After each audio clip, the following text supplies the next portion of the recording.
শুরুতে এবং আমার সামনে উপস্থিত সাংবাদিক মণ্ডলী সবাইকে আমার অন্তরস্থল থেকে শুভেচ্ছা ও অভিনন্দন। আমি অল্প কিছু কথা বলে শেষ করব। যেহেতু এটা সাংবাদিক, এটা মিলন মেলা, আমরা বস্তুনিষ্ঠ সংবাদ পরিবেশন করব। যে সংবাদ আসলেই প্রয়োজন সেই সংবাদ আমরা পরিবেশন করব। এমন সংবাদ আছে দেখি যে সংবাদ প্রয়োজন নাই, অথচ সেই সংবাদটা আমরা তুলে ধরতেছি, আর যে সংবাদ প্রয়োজন আছে সেই সংবাদ থেকে আমরা পিছিয়ে আসতেছি। তো ইতিমধ্যেই কিন্তু আমাদের অতি সাহেব আসছেন, আমার সাথে আমার পরিচয় আছে, ওনার দক্ষতা আমার ভালো লাগছে। আমি চাইবো যে আপনি শুধু মানে প্রত্যেকটা সাইডে চন্দ্রা বলে গেছে যে চুরির উপরে আসলে চুরির উপরে আমি অবশ্যই আগামীকাল কথা প্রতিদিন আমি ওই সাহেবের কাছে যেতাম যে চুরির যে বিষয়টা আমরা দেখতে পেয়েছি, কিন্তু প্রায় 3 মাস আমার রিপোর্টটা প্রায় কমপ্লিট এই চুরির উপরে, খোকসা বাজারে, মানে খোকসা টোটাল খোকসার উপরে। তো আমি অবশ্যই ওনার কাছে যাবো। তো আমি চাইবো যে খোকসা বাজারে যে ছোটখাটো চুরি নয়, এই সংঘবদ্ধ যে চোর চক্র আছে, আপনি অতি দ্রুত, জনগণের চাওয়া কিন্তু অতি দ্রুত আপনি সংঘবদ্ধ চোরকে শনাক্ত করবেন এবং তাদের আইনের আওতায় নিয়ে আসবেন। অন্যথায় আপনার যে কাজ, সেই কাজ কিন্তু আপনি ব্যর্থ হবেন। আমরা চাবো না যে আপনি খোকসা আসছেন আইন শৃঙ্খলা পরিস্থিতি উন্নতি করতে, আমরা চাবো না যে আপনি এখান থেকে ব্যর্থতার দায় ঘাড়ি নিয়ে আপনি চলে যান। যদি আপনি এটা না করতে পারেন, আমরা কিন্তু একের পর এক আমরা প্রতিবেদন করব। তো তবে কিন্তু তখন কিন্তু আপনি এই থানায় একজন ব্যর্থ হিসেবে প্রমাণ হবেন। আমরা চাইবো না যে আপনি ব্যর্থ হন। আমরা আপনার সাথে আছি, পিছনেও আছি, সামনেও আছি। আপনি প্রয়োজনে আমাদের কাছে তথ্য নেন, তথ্য দেন, আমরা আপনাদের সাথে আছি। আর চাইবো যে খোকসা যেন বিশেষ করে চোর মুক্ত, যে পরিমাণে চুরি শুরু হয়েছে, আমার বাসার পাশে চুরি হচ্ছে, ঘরের ভিতরে চুরি হচ্ছে, তাই আমরাও কিন্তু আতঙ্কের মধ্যে আছি কখন যেন চুরি হয়। চোর কিন্তু আমি ইতিমধ্যে দেখেছি যে চোর চক্র কিন্তু বিভিন্ন সিসিটিভির ফুটেজে চোর কিন্তু দিব্যি চুরি করে যাচ্ছে, আমরা একটা দেখতেছি সিসিটিভি ফুটেজ। অথচ পুলিশ কি ব্যর্থ হচ্ছে যে সিসিটিভি ফুটেজ দেখার পরেও চোর চক্র শনাক্ত করতে পারছে না? এখানে কিন্তু জনগণের অনেক প্রশ্ন, আসলে বিষয়টা কি হচ্ছে। যাওয়ার যাওয়া থাকবে, আপনি খোকসাতে সুন্দরভাবে তৈরি করবেন, সুন্দরভাবে করবেন। আপনার শুভকামনা রইল। ধন্যবাদ সবাইকে। এখন আপনাদের সামনে 2 মিনিট বক্তব্য দেবেন নাইদুজ্জামান স্বয়ং, সভাপতি খোকসা অনলাইন প্রেস ক্লাব। আসসালামু আলাইকুম, শুভ সন্ধ্যা। খোকসার এই খুব সুন্দর একটি প্রোগ্রাম, খোকসা সাংবাদিক ফেডারেশন কর্তৃক আয়োজিত এই সন্ধ্যায় এত সুন্দর প্রোগ্রামে আমাকে আমন্ত্রণ করার জন্য এবং এখানে কিছু কথা বলতে দেওয়ার সুযোগ করে দেওয়ার জন্য প্রথমেই ধন্যবাদ জানাচ্ছি এই অনুষ্ঠানের প্রধান অতিথি শেখ মনিরুল ইসলাম এবং আমাদের তদন্ত ওসি আব্দুল গফুর। তবে ওনাদেরকে ধন্যবাদ আমাদের মাঝে উপস্থিত হওয়ার জন্য। এবং এই সাংবাদিক ফেডারেশনের নতুন যে সভাপতি আমাদের চঞ্চল ভাই এবং আমাদের লাভলু ভাইকে অসংখ্য ধন্যবাদ এত সুন্দর একটি প্রোগ্রাম আয়োজন করার জন্য। কারণ জুলাইয়ের পরে কিন্তু এত সুন্দর এই সাংবাদিকদের এই মিলন মেলা এখন পর্যন্ত হয়নি।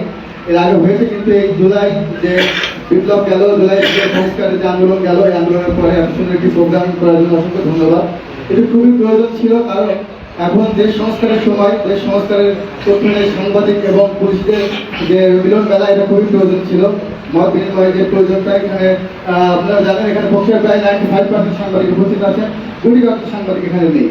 তো আমরা চাই আপনি এখানে নতুন এসেছেন, আর আমরা কিন্তু এখানকার বাসিন্দা, আমাদের কাছ থেকে আপনি তথ্য নিলেই করেন আপনি আপনার জন্য ভালো হবে। কারণ কোথায় কি আছে না আছে এটা আপনাদের সাহায্য করতে পারবো। এবং আপনাকে আরেকটি বিষয়ে ধন্যবাদ জানাচ্ছি, আপনি এসেই কিন্তু একটি দারুণ কাজ করেছেন। একটি হোয়াটসঅ্যাপ যে গ্রুপটা খুলেছেন পুলিশ অ্যান্ড মিডিয়া, এটা খুবই প্রয়োজন ছিল। এটা একটি দুর্নীতি সিদ্ধান্ত আমি বলবো, কারণ সবসময় কিন্তু ফোনে যোগাযোগ করে সব খবর নেওয়া হয় না। একটা হোয়াটসঅ্যাপ গ্রুপ থাকলে কিন্তু একটা গ্রুপের মাধ্যমে সবাই সাংবাদিক যারা আছেন, পুলিশরা আছেন, সবাই সবার মধ্যে জানতে পারবে কোথায় সংবাদ ঘটছে, কোথায় কি ঘটনা ঘটছে। তো আমি চাইবো আপনি আমাদের খোকসার দিকে নজর রাখবেন, আর আমরা আপনাদের পাশে আছি। ধন্যবাদ। খোকসা সাংবাদিক ফেডারেশনের পক্ষ থেকে ওসি সাহেবকে ধন্যবাদ এই কারণে, আসলে আমরা গর্বিত যে আপনি আসার পরে হোয়াটসঅ্যাপ করেছেন। এটা আমরা আসলে আপনাকে ধন্যবাদ জানাই। আমরা খুব খুশি, কারণ আমরা সব নিউজটা আপনার মাধ্যমে আমরা জানতে পারছি, দেখতে পাচ্ছি। আমাদের বড় ভাই হুমায়ুন কবির কিছুদিন আগে অ্যাক্সিডেন্ট করেছিল আমাদের মাঝে, মানে সে এতদিন মারা যেত। আসলে আমরা তাকে এখনো দেখতে পাচ্ছি, এটা আমাদের আনন্দের বিষয়। কিছু কথা বলার জন্য আমি হুমায়ুন ভাইকে আমন্ত্রণ দেওয়ার জন্য অনুরোধ করছি।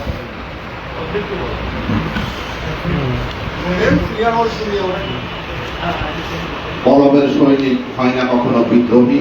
আসুন আমরা খোকসাকে রিপ্রেজেন্টেট করি আপনাদের সকলের মাঝে।